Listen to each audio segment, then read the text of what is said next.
everyone. Today I am going to teach you about the financial management. As you know that financial management is made up of two terms, that is finance and management. Finance क्या होता है? First line में मैंने आपको बताया है, finance is the life blood of any organisation और any enterprise. क्या बिना मनी के, बिना फिनांस के हम कोई भी बिजनेस रन कर सकते हैं? नहीं. कोई ऑर्गेनाइजेशन रन कर सकते हैं? नहीं. जहाँ पे भी हमें कुछ भी रन करना है, कोई भी बिजनेस करना है, तो हमें फिनांस चाहिए. जैसे कि हमारी बॉडी है, हमारी बॉडी में जो रोल ब्लड का है, सेम रोल फिनांस का किसी भी एंटरप्राइज, किसी भी ऑर्गेनाइजेशन में है. बिना फिनांस के कुछ नहीं किया जा सकता. ये बच्चा भी आज के टाइम में जानता है. तो आज के टॉपिक में हम वही पढ़ने वाले हैं कि ये जो फिनांस है उसको हम कैसे मैनेजमेंट करें, उस फिनांस का management, so that you can earn optimum profit, optimum utilisation of resources. आज के टॉपिक में हम लोग वही पढ़ेंगे, कैसे फ़ंड को रेस करना है, कहाँ कहाँ फ़ंड को एलोकेट करना है अलग अलग जगहों पे. लाइक अगर मैं एक इन्वेस्टर हूँ, मुझे इन्वेस्ट करना है, तो मेरे पास सेवरल ऑप्शन है इन्वेस्ट करने के लिए. मैं इक्विटी में इन्वेस्ट कर सकती हूँ, प्रेफरेंस शेयर्स में इन्वेस्ट कर सकती हूँ, मैं उसके अलावा बैंक में इन्वेस्ट कर सकती हूँ, बैंक में एफडी करा सकती हूँ. तो इतने सारे ऑप्शन हैं. अब मुझे सोचना पड़ेगा कि इन सारे ऑप्शन में मेरे लिए सबसे बेटर ऑप्शन क्या रहेगा. क्या मैं प्रेफरेंस शेयर में इन्वेस्ट करूं, या मैं इक्विटी शेयर में इन्वेस्ट करूं, डिबेंचर में इन्वेस्ट करूं, या मैं सब में इन्वेस्ट करूं थोड़ा थोड़ा अमाउंट, सो दैट कि मेरा प्रॉफिटेबिलिटी बना रहे और रिस्क भी मेरा नॉर्मल रहे, एक इक्वल लेवल पे रहे. अगर मैं इक्विटी में इन्वेस्ट करी हूँ, रिस्क तो मेरा रहेगा, बट अगर वहाँ से मुझे बहुत अच्छा रिटर्न आने वाला है, ऐसी कोई एस्टिमेशन है कि रिटर्न बहुत अच्छा आने वाला है, तो मैं उसमें इन्वेस्ट करने के साथ साथ फ़िक्स डिपॉज़िट में भी इन्वेस्ट कर सकती हूँ, ताकि अगर मुझे वहाँ से कोई लॉस हो तो मेरी फ़िक्स डिपॉज़िट से मुझे भरपाई हो सके. As you know, business is a risk लेना पड़ता है. बट अगर आप रिस्क ले रहे हो और ऐसा रिस्क जहाँ पे आपको प्रॉफिट बहुत अच्छा होने वाला है, तो ऐसा रिस्क लिया जा सकता है. तो अभी हम लोग क्या बात कर रहे थे, वापस अपने टॉपिक पे आ जाते हैं. हमारा टॉपिक था फिनेंशियल मैनेजमेंट. तो वही है, फिनांस को इस तरीके से मैनेज करना कि हमारे रिसोर्सेज का मैक्सिमम यूटिलाइजेशन हो सके, जो हमारे पास मनी है उसका मैक्सिमम यूटिलाइजेशन हो और रिटर्न भी बहुत अच्छा हो. ठीक है. जैसे हमारी बॉडी है ना, हमारी बॉडी में सारे पार्ट्स हैं, सारे ऑर्गन्स हमारे वर्क कर रहे हैं. किस बेस पे वर्क कर रहे हैं? Because of the blood. अगर हमारी बॉडी से ब्लड को हटा दिया जाए तो बाकी सारे ऑर्गन्स भी काम नहीं करेंगे. Just like that finance also work in the organisation like a blood of that organisation. Okay. यहाँ पे मैंने कुछ पॉइंट्स आपके लिए लिखा है. फर्स्ट पॉइंट है हमारा, finance is the life blood of any enterprise. I think ये आपका क्लियर हो जाएगा. सेकंड है provision of money when required. ऐसा नहीं है कि मनी को हम लोग आइडल अपने पास रखें. हम बोलते हैं टाइम इज़ मनी, बहुत सारी चीज़ें हम लोग मनी के रिगार्डिंग बोलते हैं. तो कभी भी हम मनी को आइडली अपने पास नहीं रख सकते. हम लोग ये बोलते हैं हमारे पास एक वर्किंग कैपिटल होनी चाहिए, right. But working capital excess में नहीं होनी चाहिए. सिर्फ वर्किंग कैपिटल उतनी ही होनी चाहिए जिससे हमारी डे टू डे एक्टिविटीज़ होती रहें. लाइक हमें सैलरी देनी है, वेजेस देने हैं, इलेक्ट्रिसिटी बिल पे करना है, ये सारी डे टू डे एक्टिविटीज़ को हम लोग फुलफ़िल कर सके, इतनी हमारे पास वर्किंग कैपिटल होनी चाहिए, राइट. तो हमें आइडल मनी नहीं रखना, बट हमें कैशलेस भी नहीं होना, अदरवाइज हमारी डे टू डे एक्टिविटीज़ रुक जाएंगी. तो एक ऑप्टिमम मनी हमें अपने पास रखना है. अगला पॉइंट हमारा है concern with raising funds and its effective utilisation. आपको पता है कोई भी कंपनी अगर ओपन होती है, फॉर सपोज ये उसका कैपिटल अमाउंट है, तो ये कैपिटल अमाउंट अकेले कोई एक इंसान, दो इंसान, इतने लोग मिलके या दो इन्वेस्टर मिलके नहीं लगाते. इसमें अलग अलग इन्वेस्टर का कंट्रीब्यूशन होता है, जो मिलके एक कैपिटल बनता है. हम लोग बोल सकते हैं ये कंपनी है, कंपनी का कैपिटल है. अब क्योंकि कंपनी में इन्वेस्ट करना रिस्क भी हो सकता है, और जो सोल प्रोप्राइटरशिप है उसकी एक जो ड्रॉबैक क्या होता है कि आपको लिमिटेशन ऑफ मनी फेस करना पड़ता है. बट हम कंपनी की तरफ कब जाते हैं? जब हम लिमिटेशन ऑफ मनी से बाहर निकलना चाहते हैं, बहुत ज़्यादा फंड की हमें ज़रूरत होती है, तो वहाँ पे हम लोग अपने शेयर्स, डिबेंचर को सेल करने के लिए पब्लिक को इनवाइट करते हैं. तो क्या करते हैं, उस कैपिटल को छोटे छोटे पार्ट्स में डिवाइड कर देते हैं. फॉर सपोज ये हमारी 1 लाख की कैपिटल है, राइट. हमें 1 लाख की कैपिटल की ज़रूरत है, बट 1 लाख हमें कोई एक इंसान नहीं दे सकता है, हमें सेवरल पर्सन उसको मिलके देंगे. तो हमने क्या किया, इस 1 लाख की कैपिटल को छोटे छोटे पार्ट्स में डिवाइड कर दिया. 100 रुपीज़ के शेयर्स में 1000 शेयर्स को डिवाइड कर दिया। अब क्या हुआ, it will be easier for any one to purchase one single share and everybody will be interested to invest in your company.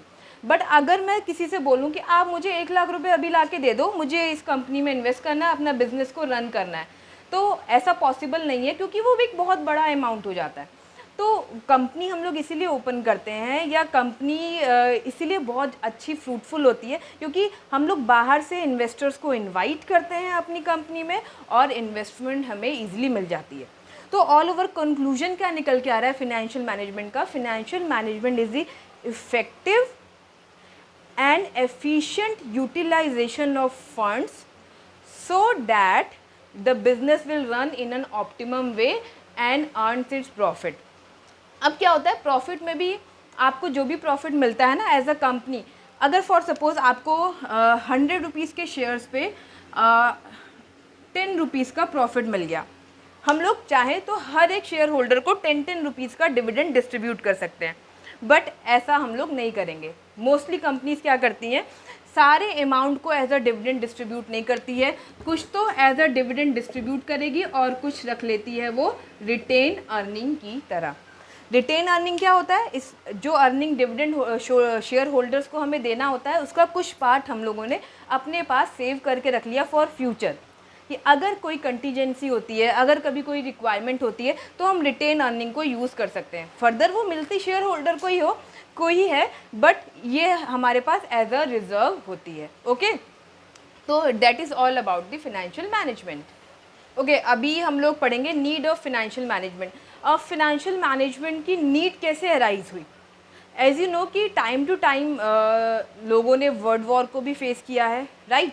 The grave recession जो कि 1930 में आया था, जिससे बहुत मुश्किल हो गया था पैसे को निकालना, रेस करना, यूटिलाइज़ करना।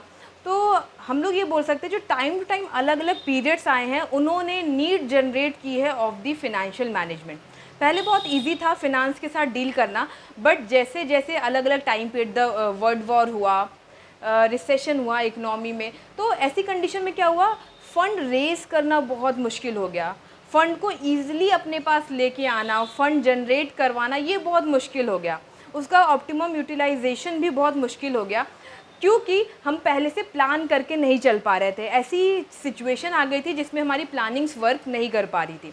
तो वहीं से नीड जनरेट हुई ऑफ द फिनेंशियल मैनेजमेंट, जिसमें हम लोग क्या कर सके, अपने रिसोर्सेज को अच्छी तरीके से यूटिलाइज़ कर सके, टाइम टू टाइम रेस कर सके और बिजनेस एक्टिविटीज़ को रन कर सके।